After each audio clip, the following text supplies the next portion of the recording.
Hello class, जय माँ Saraswati student. Student, आज हम अपना चैप्टर नंबर 10 पढ़ रहे हैं, simple interest and compound interest. देखो, सबसे पहले तो हमारा क्या होता है, इंटरेस्ट होता क्या है। इससे पहले हम प्रॉफिट और लॉस पढ़ चुके हैं। तो इंटरेस्ट हमारा क्या होता है, तो इंटरेस्ट होता है हमारा, ये भी हमारे किस में काम आता है, बैंकिंग में काम आता है, ओके, मार्केटिंग में काम आता है। तो देखो, इंटरेस्ट होता क्या है। When a person often borrows money loan from a banker or any other person, that at the time of returning the amount, the borrowed amount has to paid with some extra amount. This extra amount is known as interest. Mean जब क्या होता है हमारे पास, किसी bank से या किसी आदमी से अगर हम लोन लेते हैं, तो एक समय के बाद क्या होता है, मतलब एक जो टाइम पीरियड होता है उसके बाद क्या कहता है कि मतलब हम कुछ टाइम के लिए क्या लेते हैं, उससे मनी लेते हैं लोन पे, ओके। तो उसके बाद क्या होता है, कुछ टाइम बाद हमें उसे लौटाना होता है। तो उस टाइम के बाद लौटाने पर क्या होता है, उस पे कुछ चार्जेस और लग जाते हैं। जो हम एक्स्ट्रा अमाउंट देते हैं वो क्या कहलाता है, हमारा इंटरेस्ट कहलाता है, ओके। तो इंटरेस्ट हमारा वो कहलाता है, ठीक है। तो इंटरेस्ट मीन्स ब्याज, इन हिंदी से क्या कहते हैं, ब्याज कहते हैं, ओके। तो देखो, नेक्स्ट है हमारे पास प्रिंसिपल। तो प्रिंसिपल क्या होता है, तो जो हमारी मेन जो मनी होती है, मीन्स हमें कैसे, माना किसी से हमसे 5000 रुपीज़ हमने किसी से क्या लिया, इंटरेस्ट मनी लिया किसी से, ठीक है। तो वो 5000 जो है किसी से हमने लिया, ठीक है। तो वो आदमी कह रहा है कि अगर आपने इसे 2 मंथ में रिटर्न नहीं किया तो क्या होगा, उस पर 2000 का इंटरेस्ट लग जाएगा, कहेगा। तो जो उस पर जो हम ले रहे हैं, कितना 5000 ले रहे हैं, इंटरेस्ट के साथ वो 2 मंथ्स के बाद क्या हो जाएगा हमारा 7000 रुपीज़। यानी हम लेंगे 5000 और देंगे 7000, ओके। तो उसमें जो प्रिंसिपल होता है, तो प्रिंसिपल होता है जो मेन मनी होती है, यानी 5000 रुपये जो हम उससे ले रहे हैं वो क्या होती है, प्रिंसिपल होता है, हाँ, ठीक है। अब देखो, नेक्स्ट है हमारे पास टाइम। तो देखो, लिखा है the time period for which the principal, जो हमारा लोन है, is borrowed is known as time, the it is denoted by t। Means जो हम जितने टाइम के लिए लेते हैं लोन, तो उसको क्या कहते हैं, हमारा टाइम पीरियड, मतलब जितने टाइम के लिए लेते हैं तो उसे हमारा कहते हैं time period. Rate of interest, तो हमारा रेट, जब भी हम इंटरेस्ट लगाते हैं तो वो किस पे होता है, जब भी इंटरेस्ट यूज़ करते हैं वो रेट पे डिनोटेड होता है। तो देखो, the rate at which interest is calculated on borrowed money is known as rate of interest, and rate of interest is denoted by R or capital R। तो देखो, इंटरेस्ट क्या होता है, उस पे जो हम जो हम इंटरेस्ट को उससे डिनोट करते हैं, ओके।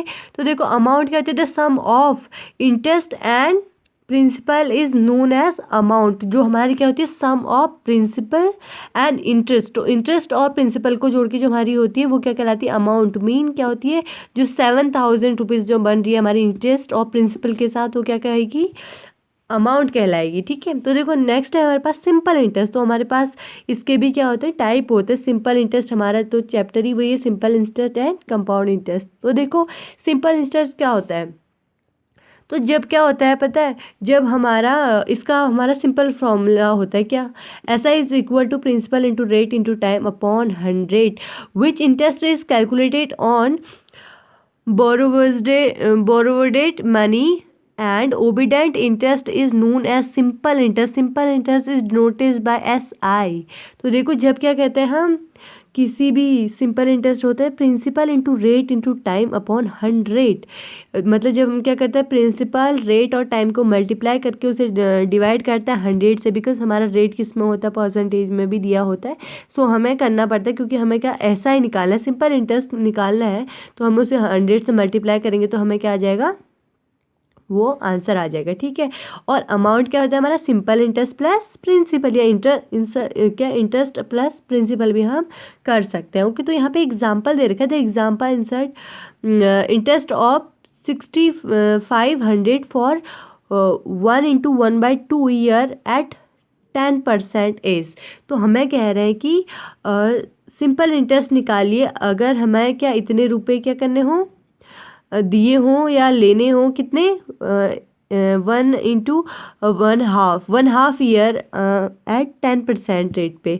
तो देखो we have P principal, okay, और आर हमें दे रखा है, ठीक है, और टाइम हमें दे रखा है, ओके। तो टाइम ये कितना है, देखो 1/2 है ना, तो कितना हो जाएगा 2 1 2, ठीक है, 2 1 2 + 1 3, 3/2 हो जाएगा, ठीक है। इसको सॉर्ट कर लेंगे, मिक्स्ड फ्रैक्शन है, तो इसको क्या कर लेंगे हम, सॉल्व कर लेंगे। तो देखो क्या आ जाएगा, principal into R into rate into time. तो प्रिंसिपल आ गया, रेट हमारा कितना है 10, और क्या है हमारा टाइम। तो टाइम हमने मिक्स्ड फ्रैक्शन को सॉल्व करके कर लिया 3/2, तो 3 ही रहेगा, इसके अपॉन में क्या आ गया 2 आ गया।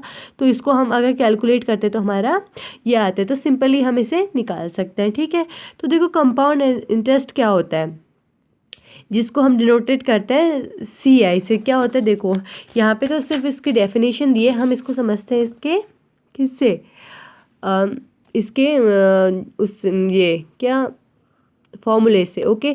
CI होता है हमारा जो कंपाउंड इंटरेस्ट होता है, अमाउंट माइनस प्रिंसिपल।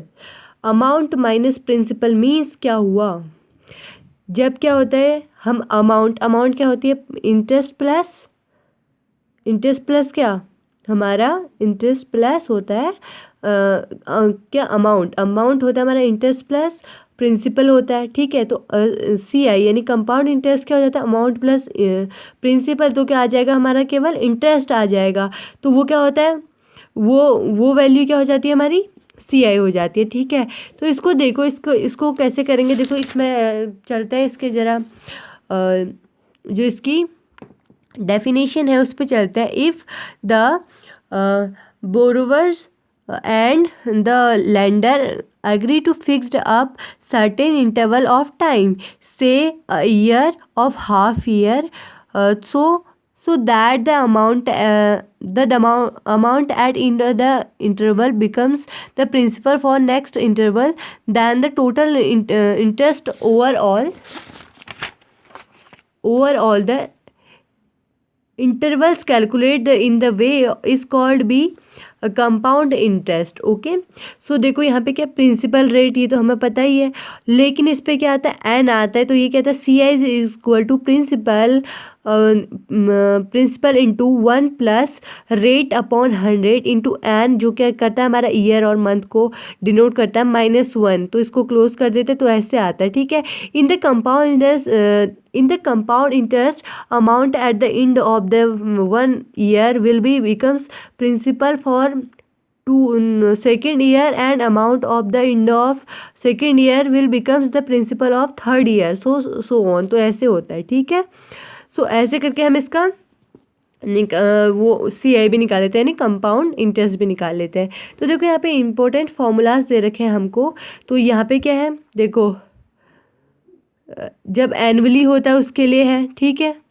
ऐसे ही हमारा नेक्स्ट क्या है, यहाँ पे हाफ ईयरली के लिए ये होता है, ठीक है। तो सेम एज हम इनको क्या कर लेंगे, जो भी यहाँ पे हैं सेम एज आगे हमें दे रखे हैं, तो इनको क्या करेंगे आप नोट कर लेंगे अपनी बुक में, नोटबुक में, ओके।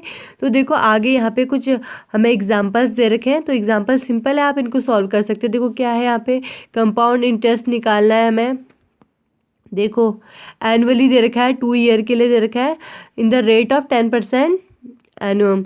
तो देखो यहाँ पे क्या है, एनुअली हमारे क्या है, कितने के लिए निकालना है हमें, N2 के लिए निकालना है। तो देखो N2 के लिए क्या करते हैं हम, 2 ईयर के लिए करते हैं, तो उसके लिए सारे फॉर्मूले हमें दे रखे, तो इन पे यूज़ करके हम निकाल सकते हैं, ओके। तो देखो यहाँ पे तक हमने कर लिया, ठीक है। यहाँ से आगे हम कल पढ़ेंगे, आप इनके एग्जाम्पल्स को अच्छे से करेंगे, ओके।